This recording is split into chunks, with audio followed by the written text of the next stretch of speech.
today is the 26th of August 2018, ט"ו באלול, תשע"ח. I'm Dina Shefet from Yad VaShem, talking to Vorhaus Renee, that born in Antwerp in 1928. Renee, we would like very much to hear first about your background. I understand you were born in Antwerp, but you lived in Holland. So. I lived in Holland because I was Dutch. My family goes back to the 1600s in Holland. So we've been Dutch for many, many centuries. On my father's side, I was Ashkenazi. On my mother's side, I'm Sephardic. And, what can you tell us about both families? About what family? Both, from your father's side and mother's side. Well, on my father's side, my grandfather was the oldest of 11 children. And you mentioned something before about some families are assimilated and some are very religious. My grandfather, who was the oldest, was not religious at all. But I understand that his youngest brother, the youngest of 11, was very religious. So, and what else can I tell you? My father's side, he had a brother, and who had 6 children. All 6 children died in the concentration camps. The youngest child was 2 months old. The oldest was a boy who was picked up early. The other children, the 5 children, were picked up with their family, with their parents, and sent to Sobibor. But the older boy, who was 17, apparently had been, I heard, was picked up earlier to try out the gas and was sent out to Auschwitz, and they died there. My grandfather died in Holland from cancer of the stomach. He was not allowed to have any medicine or anything that, and my grandmother went to Auschwitz, and she died there.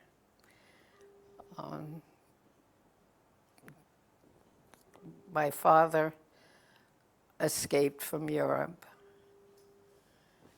He escaped from Belgium to occupied France, to Vichy France, and then he got to the Pyrenees, and he paid someone to take him. He was remarried. My mother and father were divorced, and my father had just remarried, and he paid someone to take him across the Pyrenees, and the man took them into the Pyrenees, then took his money, and I don't know how many days it took them to get through the Pyrenees and find their way to Spain. And when they got to Spain, they were picked up and put in jail because they didn't have papers. They came in illegally. He was put into one prison, and she was put into another prison. And she got tuberculosis because of the conditions in the prison. He was there for half a year or more, I don't know. He wrote a lot of articles when he finally got free. He was freed and was sent to Jamaica, to a camp in Jamaica where he was sometime. And then because he had a daughter living in the United States, he was able to get into the United States. And on my mother's side, she had a sister. She had 2 sisters and a brother. She had one. Her mother also had remarried, and she had a younger sister, a half-sister, and a half-brother. They both, the brother survived the war. He escaped from the Nazis. He was shot, but and lost some toes or something. I don't know the exact story. But the girl was picked up and as one of those that service the German soldiers, in other words, and my aunt, she had the two boys.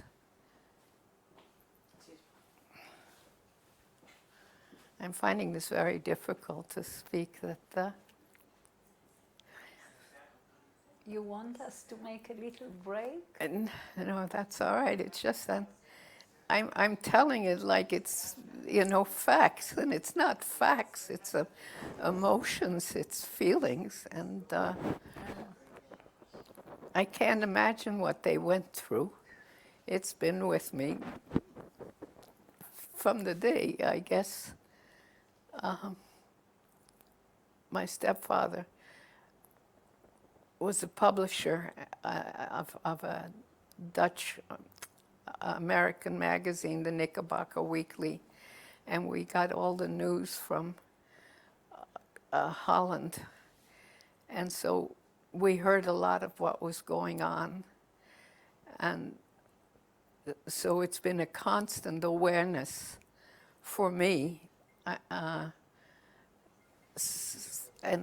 since I've been young, I'm not trying to make it out like it's worse for me. It's just very difficult to talk about.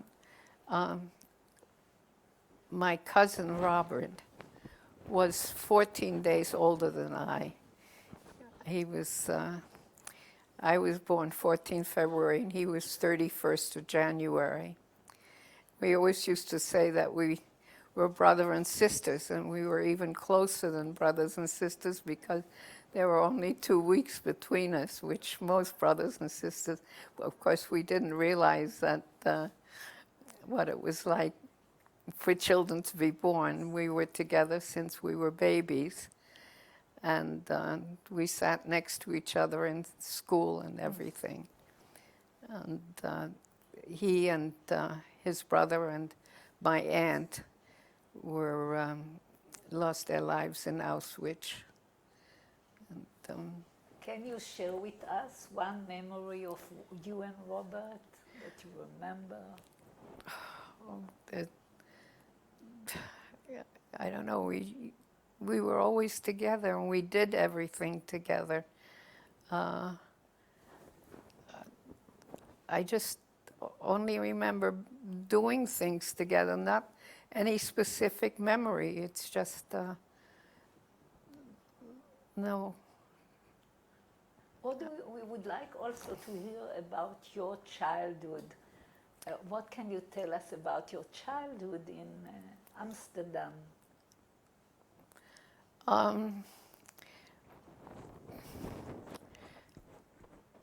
I don't really know what to say. I lived there, and we felt Something of school, games, going birthday, or whatever you would like to tell. well, as I told you, my grandmother and I had the same birthday on the same date. And when I was in kindergarten, I got a big orange crepe to put a ribbon around my arm. And I asked for one for my grandmother. And she had a big grown-up party, but I had her wear the gray paper all the time. I remember that. And I remember on Saturday afternoons, my cousin and I, we always went to the movie house, and there was where they had for children. And I remember it was a lot of fun, a lot of noise, and but individual things. he liked Brussels sprouts, and we always got for our birthdays what we liked to eat, and I couldn't stand Brussels sprouts. And we ate, oh, and then because there were 14 days difference, he got a present, a little present from my grandparents on his birthday. And then on my birthday, we got the big presents together. And the reason he didn't get it on his birthday yet is because they didn't want me to know what I was going to get, because we got the same thing. And I was never jealous of the fact that he got two and I didn't get. And what did you get in the end? We got presents. What kind of present? I were don't given remember. them? I don't remember the presents, but they. Was it a Victrola one time? I don't really remember. A book? I don't know. Those kinds of things I don't remember. I just remember it was. But then I moved to Amsterdam, and we left Scheveningen. My mother remarried, Yeah. and I went to. I lived in Amsterdam. So you separated from Robert? Yeah, from Robbie. Robbie. Mm-hmm. What was life like in Scheveningen? It's completely different atmosphere, isn't it? Well, yes, it was. During the summer, of course, it was a great big tourist attraction. But in the winter time, it was just like a small little village. And we went to school Wednesday mornings and Saturday mornings, if I remember correctly. And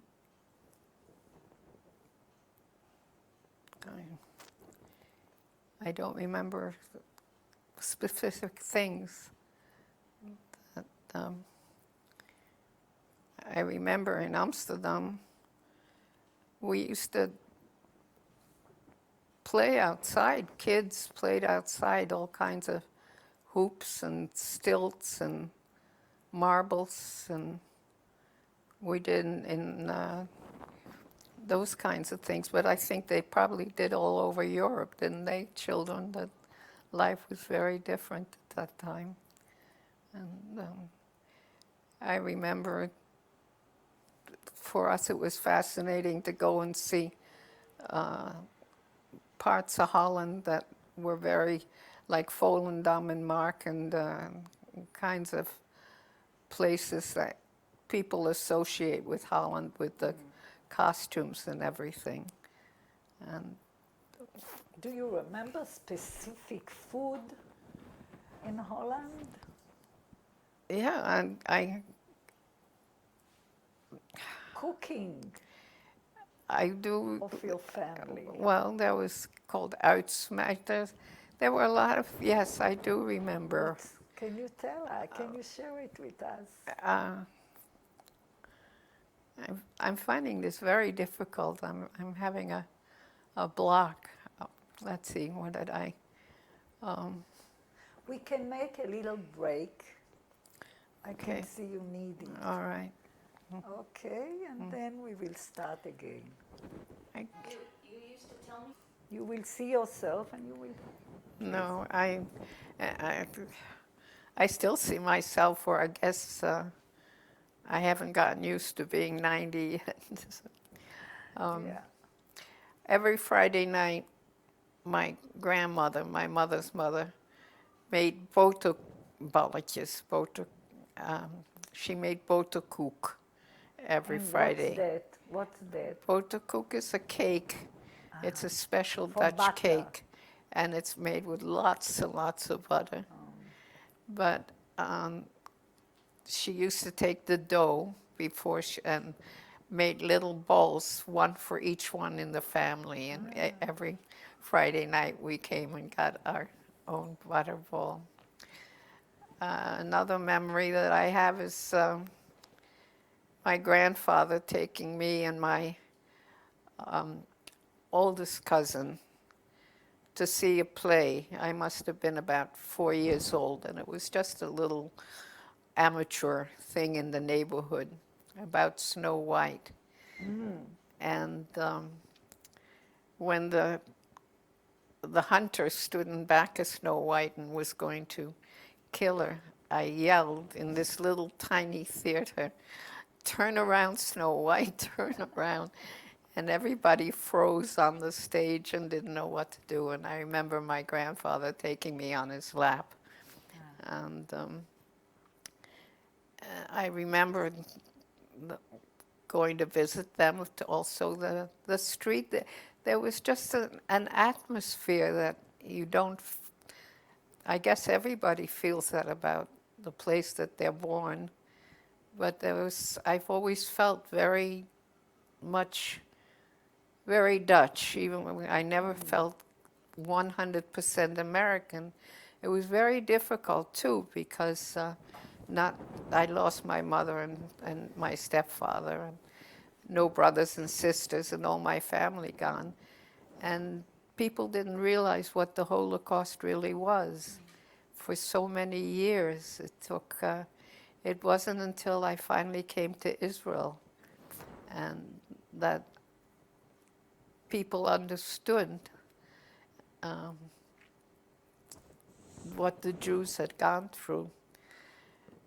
But that's not, I started to say something else, I don't remember. Oh, but even when I went back with my two daughters after having lived in the United States for 41 years, and it was very, very difficult to go back. And but then I realized I wasn't Dutch either, and it wasn't until I got to Israel that I'm home finally.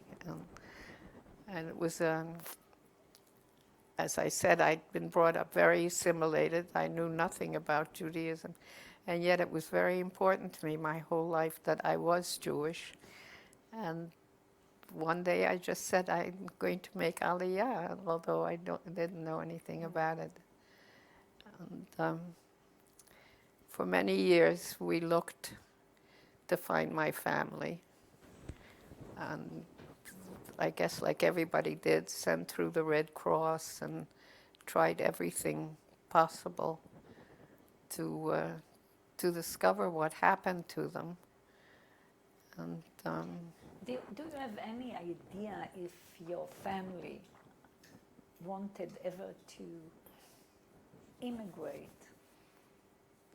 no, you mean to leave Holland? To leave Holland? No, if you'll read on my father, the things he wrote felt very, very Dutch. No, no, no. There was, you might travel to other countries or live in other countries, but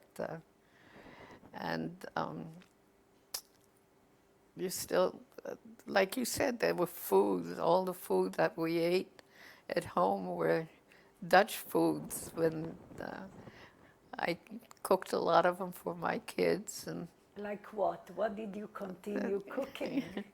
well, let's see, stamppot, mashed potatoes with sauerkraut, and mashed potatoes with what was it? Andijvie.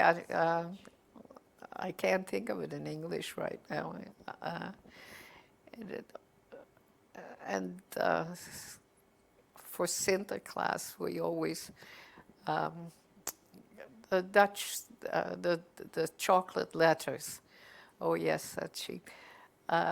We had a tradition in Holland. Now they just put out the chocolate letters in little boxes, and they're all the same size, and they're all the same weight.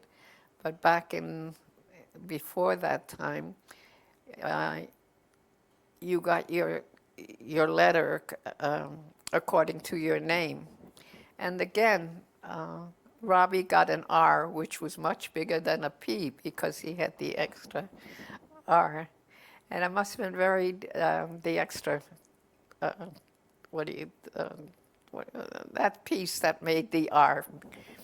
I think it must have been very difficult for my father and his brother, because my father's name was Louis, which was just an L, and my uncle's name was Moritz, Mausche, and an M is the biggest letter you can find. So it depended on your name as to the amount of chocolate that you got. And there were all sorts of things. It's just, they're very nice memories. Did you like school? I loved school. Yes. I had a teacher in 4th grade and 5th grade, and he would have been my teacher in 6th grade. Mr. Wolf. His birthday was November the 8th. I've never forgotten him.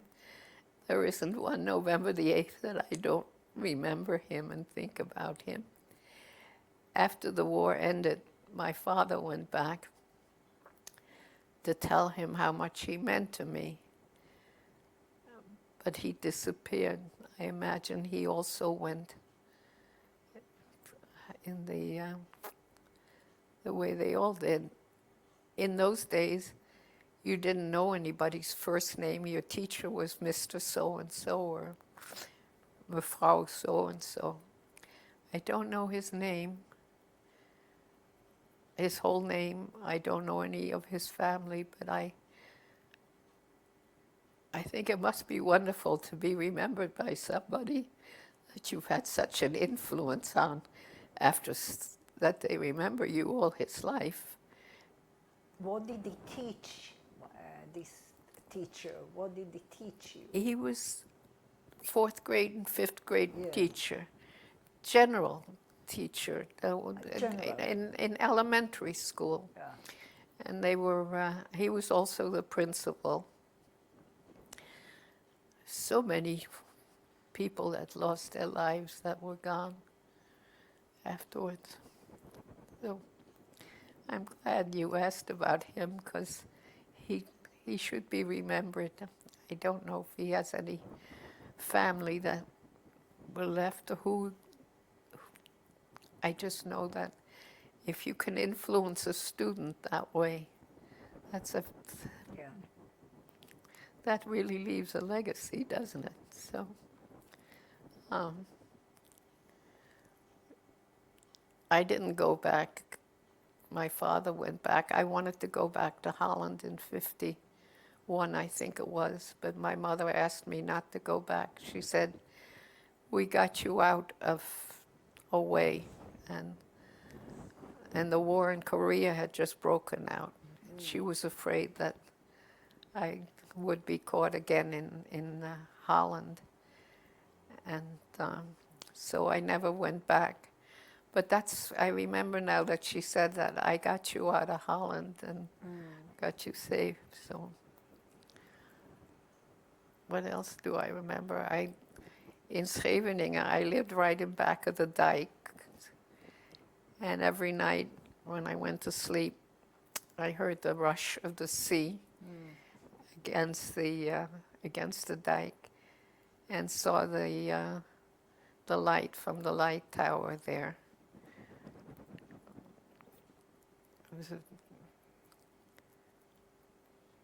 I don't know. It doesn't seem right to have all this attention on me instead of on them.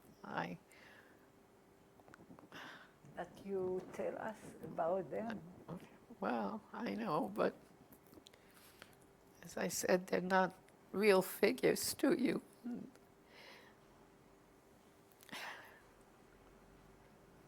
You make them so much alive for us.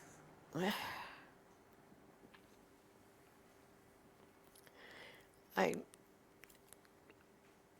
don't know what they went through at the end.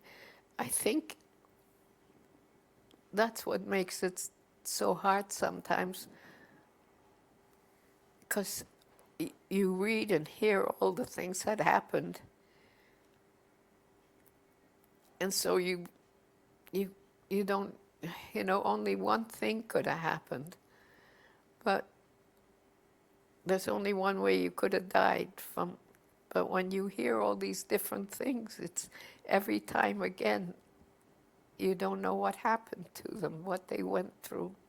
I can't imagine, like, my aunt with a baby of 2 months and a child of 2 years and another one of 4 years in a closed cattle car for 3 days across Europe without being able to sit and food. And I don't, it doesn't seem right for us to, I guess everybody says this, but I don't know why it was me that was saved. My cousin Robbie was such a good person. I wasn't half as nice as he was. When we were very little, we must have been, 2 years old, 3 years old, I don't remember. Somebody brought us all a box of chocolate, and my aunt had a little party or tea for people, and we went around to let them have a piece of chocolate. And when we finished, there was only one piece of chocolate left in the box, because and I made everybody put theirs back. And he didn't care. I mean, he was so good, so nice. So.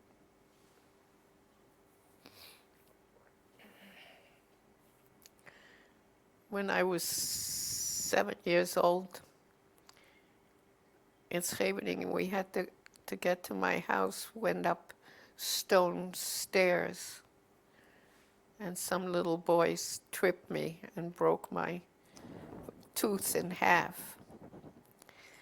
And it was a permanent tooth right in the front of my mouth. And I remember my mother went to the house of one boy because he was Jewish, but she didn't go to the other one because he was a fisherman. And it was, and I guess Jews, and so I guess even then, as a young child, I didn't know anything about if there was any difference between Jews and Gentiles, or if there was a feeling. But there must have been if she didn't go to his house. So there must already in Holland have been a feeling of against, some people not liking Jews. Yeah, but at school, did you feel any difference? No, never. As I said, no, even though we were very assimilated, we had only Jewish friends. That I guess some of them were just as assimilated as we were, but we were, nevertheless, there was only Jewish friends. And no, but I, as a child, never felt any different at all. And I sat next to a girl by the name of Yuka van Zanten, and her father was Dutch, but her mother was Indonesian, which at that time was Dutch East Indies. She was absolutely the most beautiful girl in the world, and somehow one day we both had the same dresses, and she looked so beautiful in hers, and I was just a fat little pudgy child, and we sat next to each other in class. But as I said, no, I was never aware of it. So every morning in Scheveningen, when I started school, I had to cross a great big, what would you call it, a way where there was lots of cars and stuff. And so the minute I got to the other side of that, I only remember, it's a weg was the name in Dutch. I can't think of the English word now. I would go into the fish store and wave to the owner there, and then he would pick up the phone and tell and say, Mrs. Poole, she's across all right. And I remember that. I had to walk to school.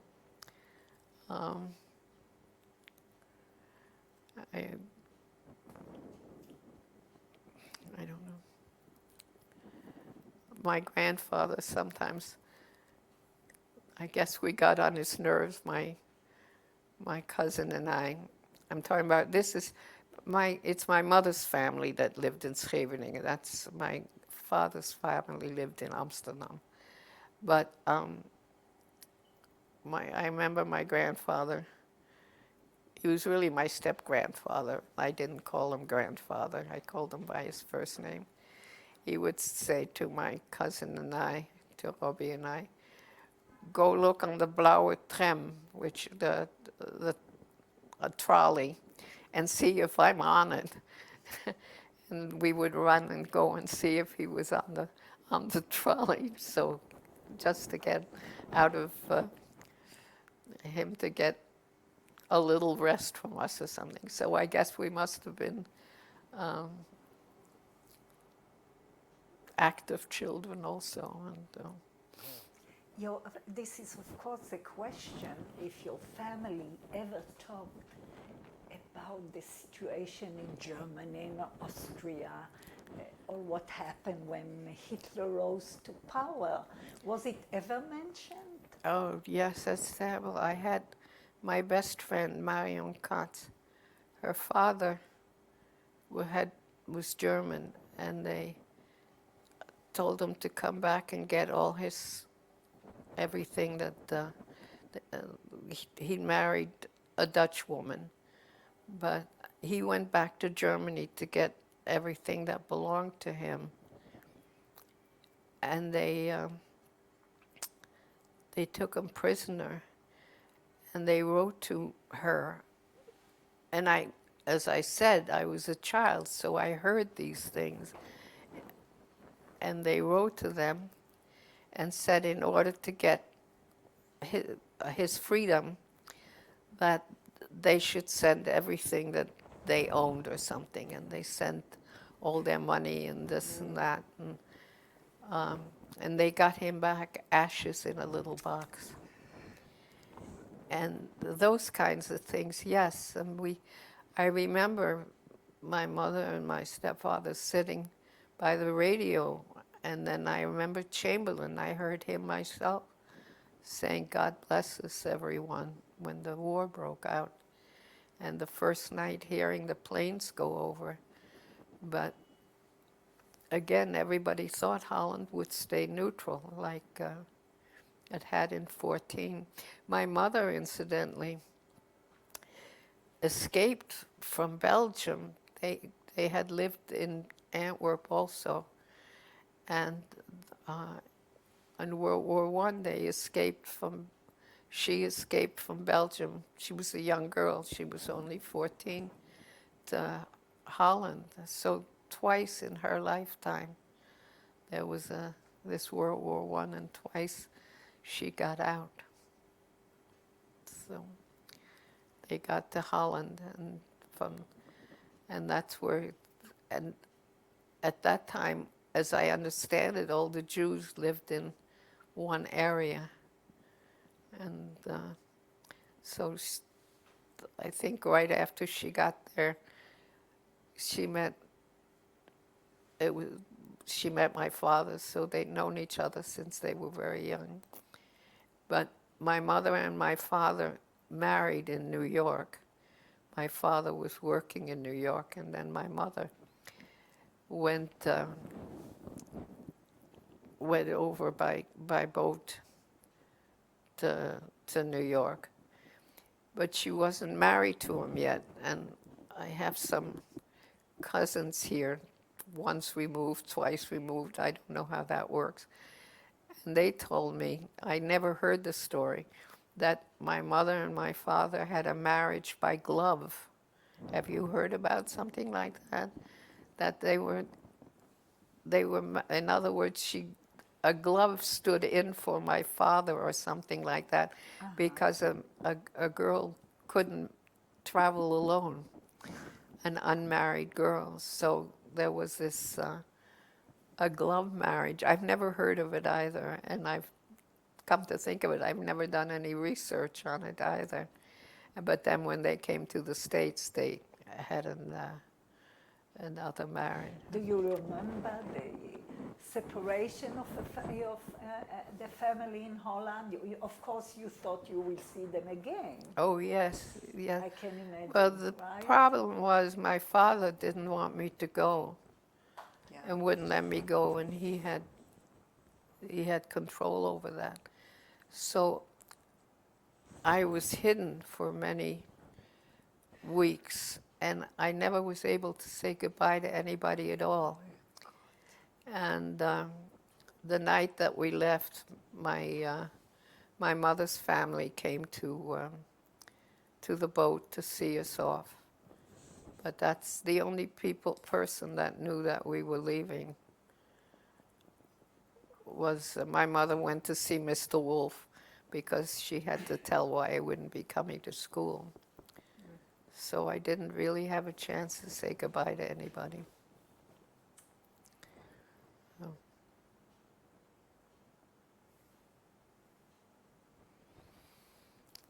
So actually, how you remember how you left Holland and Well, coming over on the ship, yeah. the only thing that was lit was the name Holland on the side, and I think the Dutch flag, so that the Germans would know that we were Dutch, that we were neutral. And it usually took one night or something like that to cross the North Sea, but it took us, I think, a day and a night. It took us longer than usual to cross because of the war. And we crossed the North Sea at the same time that Scapa Flow was attacked, which was the Germans attacked this Scapa Flow, which is a place in Scotland, I believe. And then when we got to the Atlantic, everybody got so sick because we'd had to go so slow when we crossed the North Sea because of the mines. What is it? Yeah, what is it underneath the? And so when we got to the Atlantic, we started going at the regular speed, and everybody got sick from that. I remember that. I remember they let me up at the bridge and let me steer the boat. And after I came down from the bridge, my mother said, somebody up there is drunk. They couldn't keep the ship straight.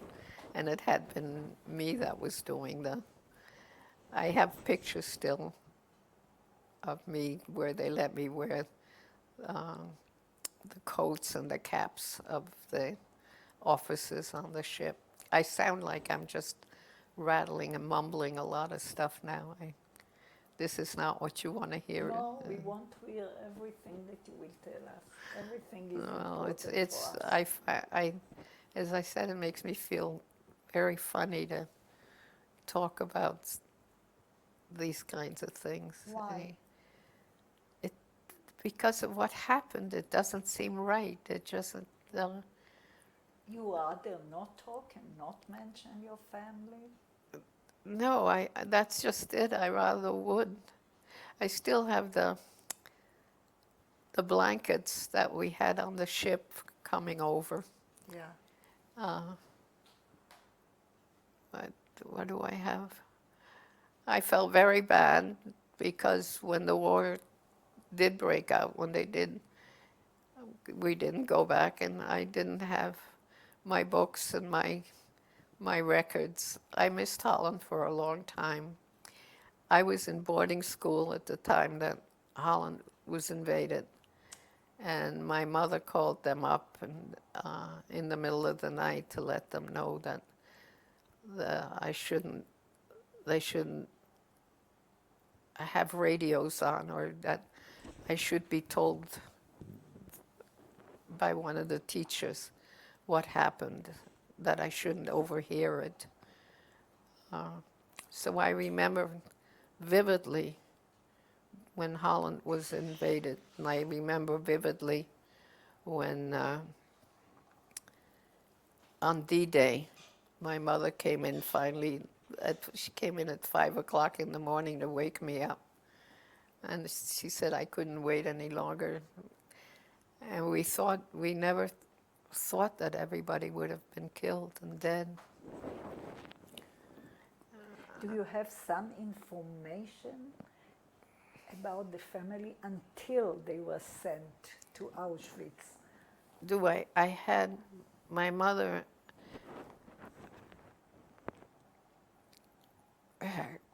had a lot of, she had a lot of letters from her sister and her stepfather up until the day that the Germans invaded, and also after they invaded. And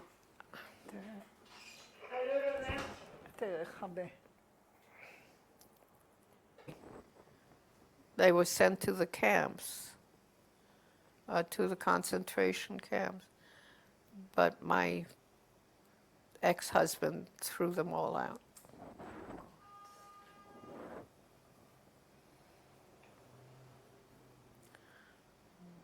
And,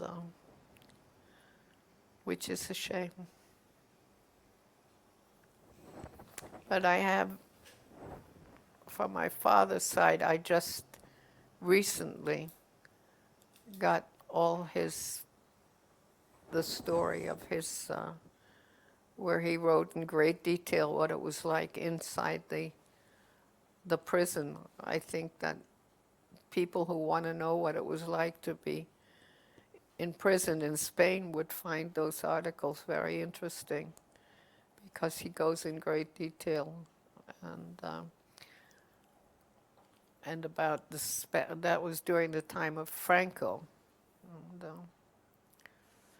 so I don't know what else to tell you. I imagine when you go, I'll think, oh, I should have said this and that. And it's like... You can tell us a little bit maybe about your father being in Spain, and what do you know about it, you yourself? I know very little about it except what I read, because he never talked about it. The only thing that I remember that he said is, we were once walking in New York on Fifth Avenue, and I said, Papa, I'm hungry. And he exploded, and he said, hungry, hungry, you don't know what hunger is. And that's the only thing, that and the fact that it was very awkward not to have privacy for private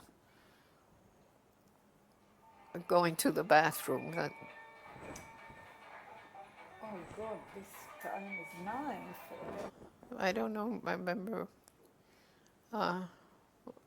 what was being said. About your father, if you know. No, he never talked about it. He never talked. Nobody ever talked about it. My stepfather got a letter telling what happened to the whole family. And I never, during all those years, talked how I felt.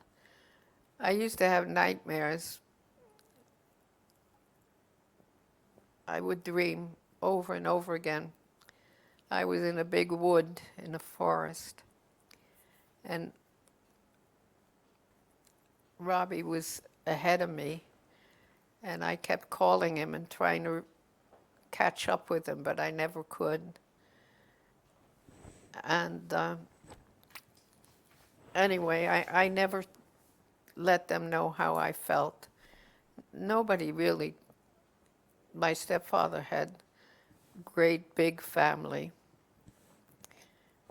and I don't remember any of us ever talking about it. And so at the end of the war, when the war was over, he got a letter telling what happened to everyone in my mother's family.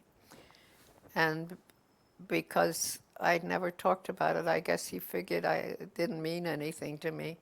And he gave me the letter and asked me to tell my mother. And I'm the one that had to break the news to my mother. And it took me a whole day to get up the nerve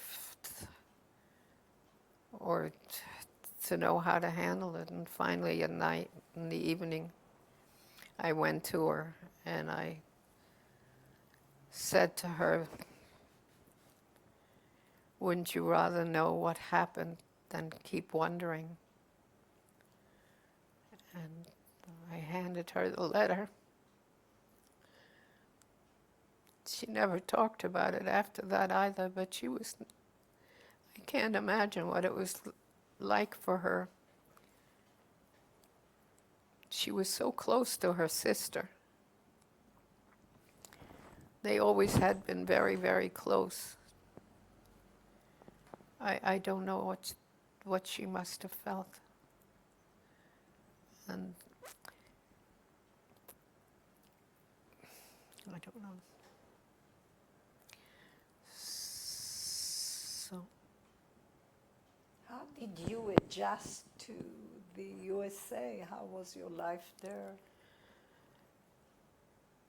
it was okay. It was just in the beginning, it was hard. I didn't speak any English. I went to boarding school right away after 14 days. And I had to learn the language. And my roommate, it was 6th grade, and my roommate was the stepdaughter of Oscar Hammerstein. And I remember that there was what was it, Showboat or something, there was a revival, and there was a big party or something to do it before everybody went to see the opening of Showboat at Oscar Hammerstein's home. And she invited me to go, and all the big people from the stage and so would have been there. And I said, no, I want to go and just hear Dutch. And I missed speaking Dutch, I guess, and it's not a language that most people talk. We had learned much more in Holland. As I said, I came here in 6th grade, or I came in the United States in 6th grade, but they put me in 8th grade math and 11th grade French and German. And then they called my mother up and said that I just sat in study hall and didn't do anything. And my mother said, did it ever occur to you that she can't hear what she's supposed to do? Because when they explained things, I didn't know. She said, so let her be a doctor a couple of years later and put her back into 6th grade. And so when I got my doctorate, my mother was dead by that time, but I thought about her because I didn't get it until I was 40. So I thought back of that time. No, I remember in school, I loved being in school in Holland. It was very easy for me to learn. And there was a desk, and 2 people sat in the desks next to each other. And then there was an aisle, and then again a desk with 2 people in it. And I sat in the desk on the right-hand side. And across the aisle, they put my cousin Robbie on the left hand. And then the teacher stood between us because we always made so much trouble, I guess. And then my little cousin was born when we were 7 years old, so they had a dog, and the dog bit me. I still have the scar to show for it.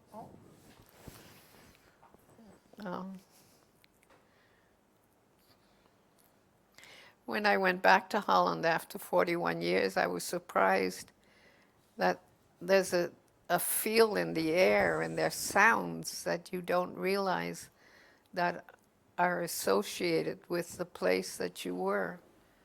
And it was very hard for me in a way because I went with my two daughters and they really didn't have any feeling, any sense of what it was like after. Did you talk to your children? Did you tell them about what you went through? Did I tell them what? What you went through? What you felt? What you... No. No. Why? I guess you didn't share that with your children. You could not. Well, no, but it doesn't seem right, does it, to make them have to feel sorry or for something that is beyond their understanding in the first place. And, you know, I named my oldest son after my cousin Robbie. But I guess that's about the closest that they heard about. Do you believe the way you brought up your children is influenced or affected by your childhood? Did what influence? The way you yourself brought up your children. Was influenced by the way I was brought up? Yeah. Yes. Or what you went through. No, what I went through, but the way I was, my mother was a stickler for manners and doing the right thing. And I remember my boys had to stand up when elderly people came in, and I even did that for my grandchildren. Like if I went on Friday nights, and ridiculous little table manners, you know, that absolutely make no difference. And then I was there one time on a Wednesday night, and I made some comment about, again, you know, one of the table manners, and they said, "Oma, it's Wednesday night." No, and you had to dress like, I remember during the day you wore low heels, and then later you could put on little higher heels, and when you went out, those kind of things were important. Table manners, the way you acted, the way you... but they weren't offensive or anything. It was just part of who you were. You didn't know any different. And I mean, to this day, I guess some of those things are important to me, and I have, you know, I have to tell myself that time's gone on and things have changed, the way people dress. Yeah. You can wear a T-shirt coming to a wedding or whatever. It's so in that way, yeah, I think I made it. Another thing is you didn't share things with your children. You didn't.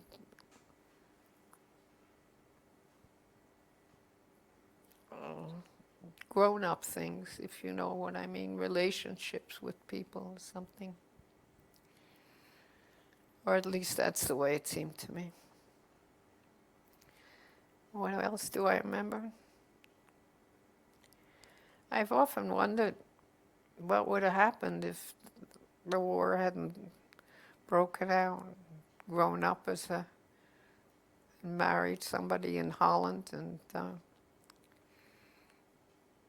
I don't know.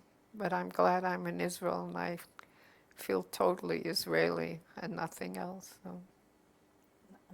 You feel a Dutch Israeli, or do you have anything I just feel in your Israeli. identity? No.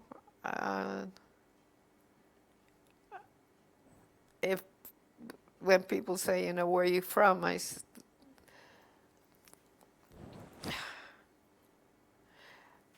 think my feelings are associations are more with Holland than with America. Even though I lived in America, as I said, for 41 years. But I don't know if that's because of Holland or because of my family.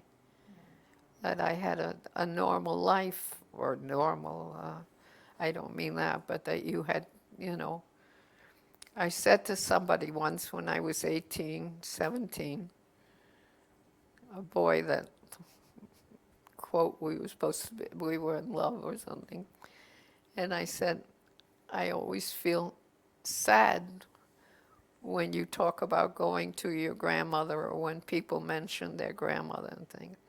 And he said, oh, stop your self-pity. And after that, I never told anybody ever again that. Because you felt that they don't understand. And I mean, it wasn't self-pity. I was just merely saying something about myself, you know, putting an identity on myself. And he said, and so, but from that day until I came here to Israel, Could you share it with your mother? Could you share it with others? well, my mother, but we didn't, no, I mean, my mother knew. Yeah, but could you share with her what you I felt? know, as I told you before, I never talked about the fact that I missed them or that I thought about them and that I, you know, like I told you about my nightmare chasing Robbie. No, I never said that, no. And did your mother spoke about the family in Holland?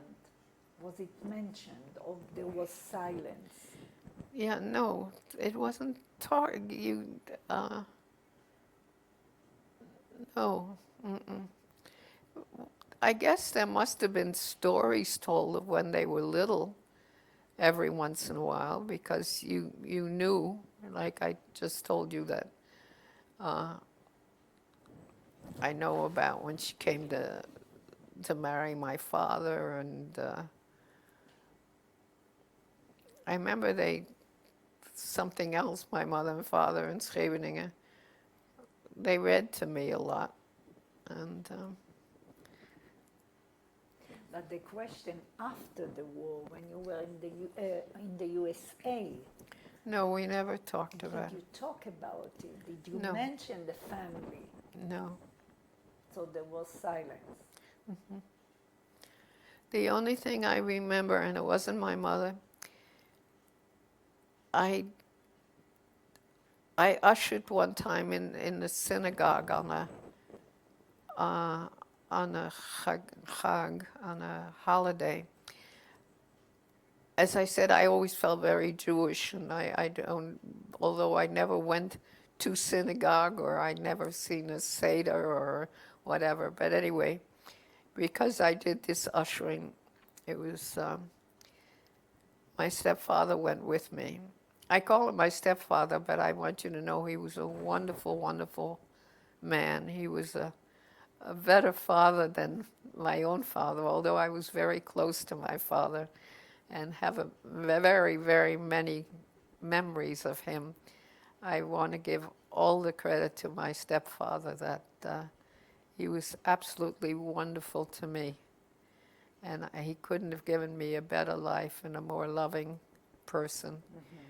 And but anyway, we went to the synagogue, and the only thing I remember is him saying, with a choking voice, is, when I was little, my father and my brothers and I used to fill a whole pew. And that's the only thing I really remember him ever saying about when he was little.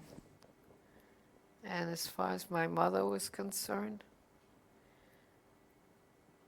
no, I only know that she went to a convent school, and when she lived in Belgium, and her sister was in a school in Protestant school in Germany. I don't. But did she talk, for example, about her beloved sister? No. No. I knew they were very close when her sister was living in Paris by the time she gave birth to Robbie. And my father went to be with her. And so when I was born, he was still in Paris or something. He wasn't there when I was born. No, they were always very close. And as I said, in Scheveningen, they must have been, because there were so many letters between them all the time. And she kept begging for them to send the boys, Robbie and Dickie, to us, to America. Because again, she was sure that Holland was going to be invaded. But my aunt wrote back that as long as she was alive, she was going to take care of the boys. So none of the family in Holland survived, actually. None. Yes, my uncle did. How did he survive? Apparently what happened is that he and my grandfather paid somebody, again, a lot of money to guide them to Switzerland. I think that's, you must understand that I overheard these things, so paid him to Switzerland. And the man, again, he, what do you call that? Told the German, there's a word for it, I can't think of it now. Smugglers. No, betrayed. What? Betrayed. Betrayed. He betrayed, thank you. He betrayed my grandfather and my uncle to the Germans. My uncle got away. My grandfather, which was his father, that was the step-grandfather, his father was caught by the Germans and sent to, I'm getting tired, so everything is, words are escaping me. The big camp that's known in Holland again. Westerbork, yes, thank you. He was sent there, and I understand they beat him to death there. And then my uncle was married, but he was married to a Christian woman. And she divorced him.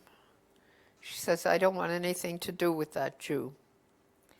But what they didn't know is that he was hidden in her house.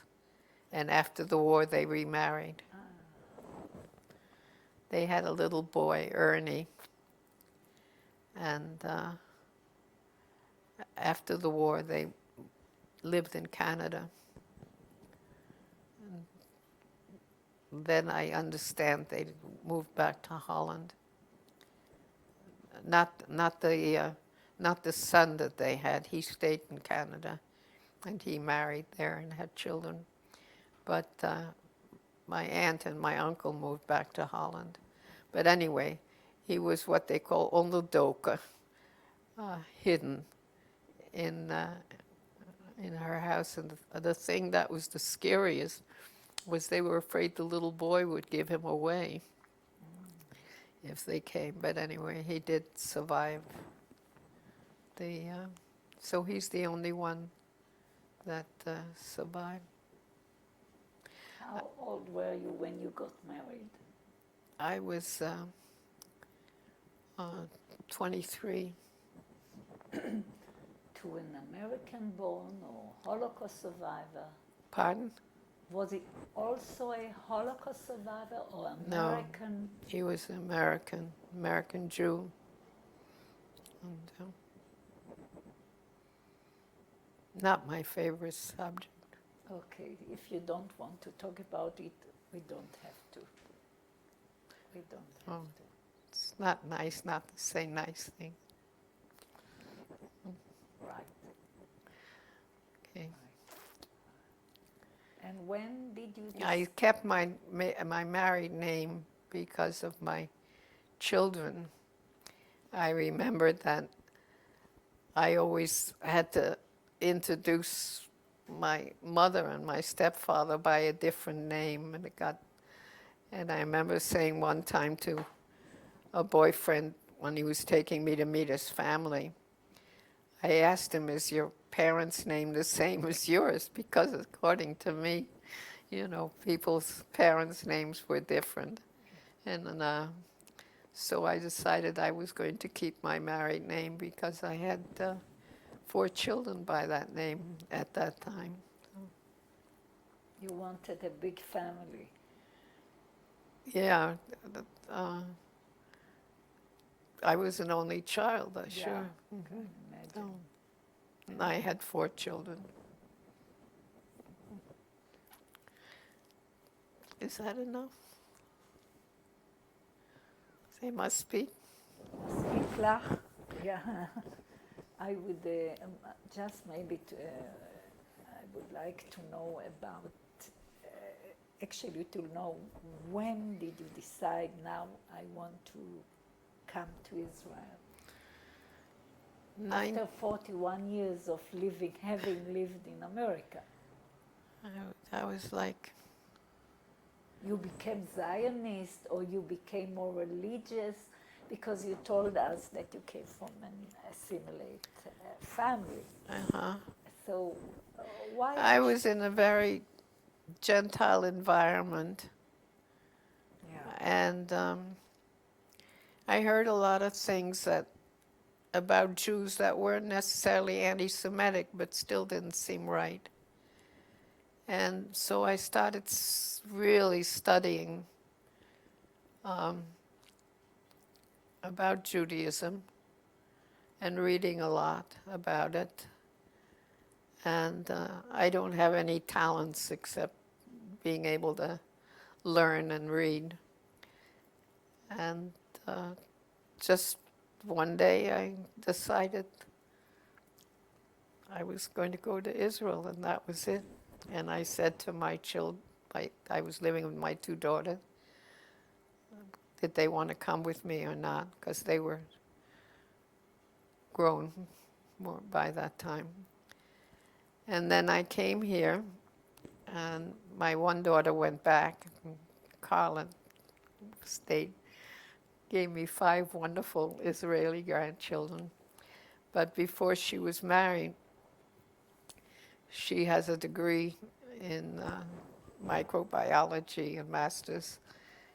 And I thought, oh, with that, she's going to go back to the States and going to get a wonderful job because it was a marvelous field and earn a lot of money. What am I going to do? I don't want to leave Israel. But fortunately, she met a wonderful person who didn't want a green card and wanted to stay here in Israel. So that's it. And I understand you made your PhD in what? It's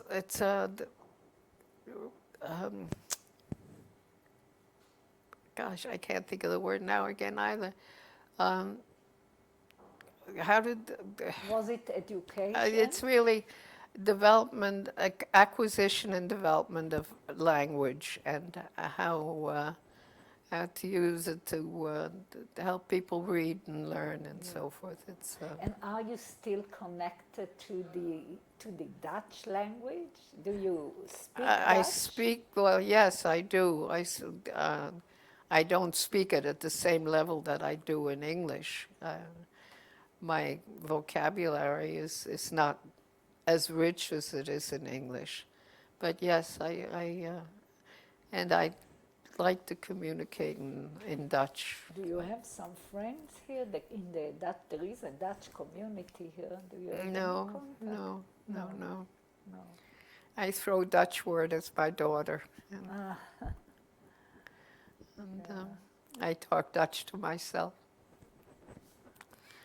And I think that's... Dr. Vorhaus, really, before we finish the interview, I see also you are tired. Yes, very tired. Would you like just to say something for the next generation, to your grandchildren, to everybody who will listen to what you have told us? What would you have said? I don't feel if I'm qualified to say something. I think that if people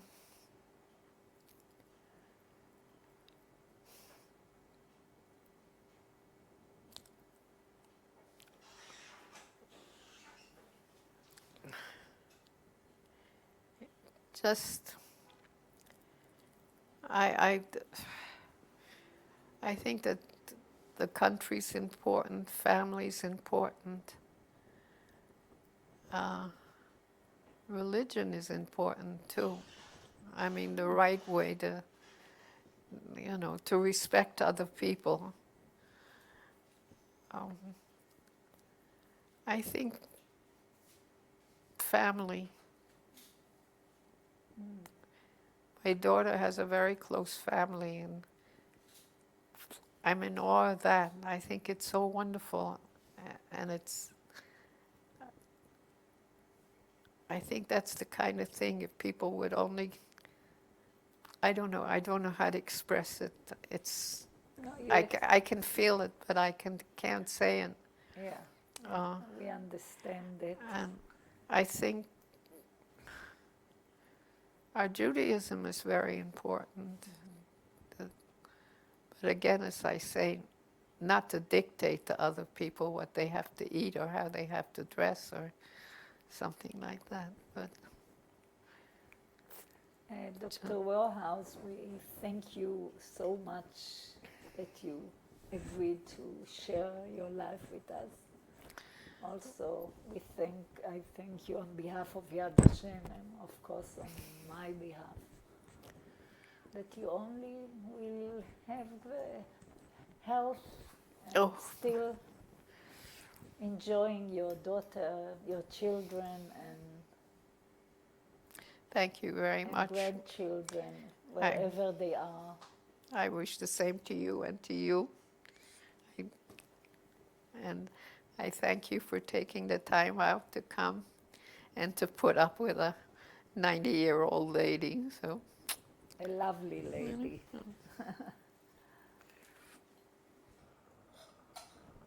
מכיוון שדוקטור רנה וורהאוז עייפה מאוד וביקשה שבתה היא תספר על התמונות. בבקשה. התמונה הזאת זה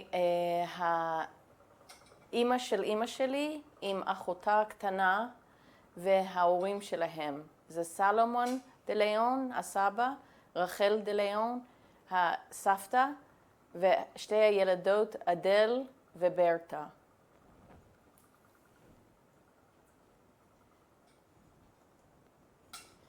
הילדה שעומדת זאת אדל דה ליאון, זאת סבתא שלי, אימא של אימא שלי, ואחותה הקטנה ברטה שיושבת על הכיסא.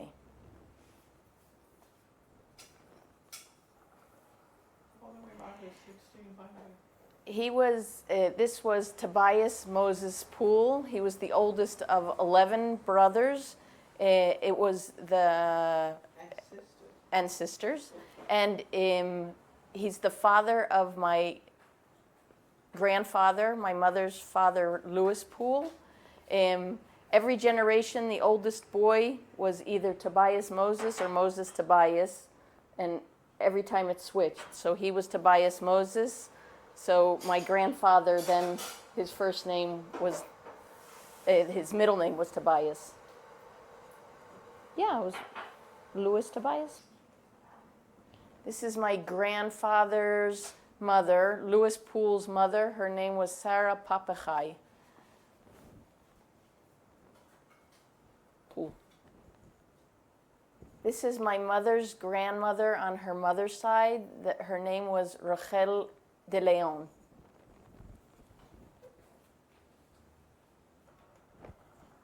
זה הבן דוד האהוב והאח הקטן שלו. הבן דוד קוראים לו רובי היימנס, והאח הקטן שלו זה דיקי, ריצ'רד היימנס, דיקי היימנס. גבריאל אדי היימנס, וזה אחרי שאימא שלי כבר עברה לארצות הברית ושהם היו בהולנד בגטו, באמסטרדם. בדיוק לפני שהלכו לאושוויץ, שנרקו.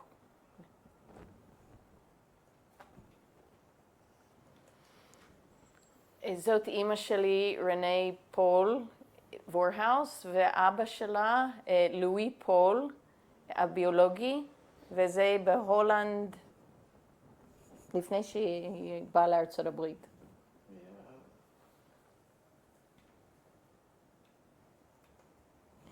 זאת תמונה של אימא שלי עם האימא שלה והאבא החורג שלה, אלכסנדר טייר, לקס טייר, ואימא שלה, אדל דה ליאון, והילדה הקטנה, זאת אימא שלי, על האונייה, האס-אס רוטרדם, באוקטובר 1939, מהולנד בדרך לארצות הברית.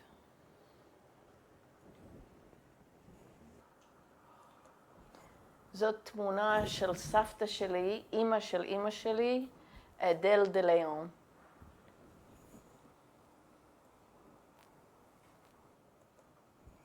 This is my mother at age 17 to 19 in America. She was known as Puck Pole in New York City.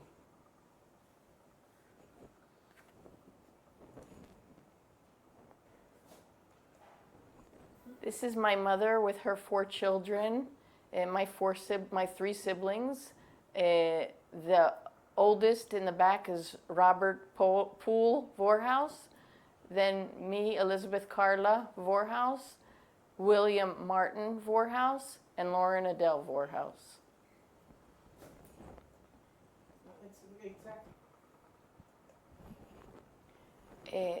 זה המשפחה שלי, אז הנכדים של אימא שלי, מנישואים שלי, הגדולה זה לי עוז, קרן עוז, שי עוז, שני עוז ועדי עוז. וזה בטיול שהיינו באיירלנד. יש לאמא שלי עוד 3 נכדים, מוויליאם מרטין יש בן בשם וויל, ולאח הגדול, לרוברט פול, יש 2 ילדים, קונר וורהאוס ומולי וורהאוס.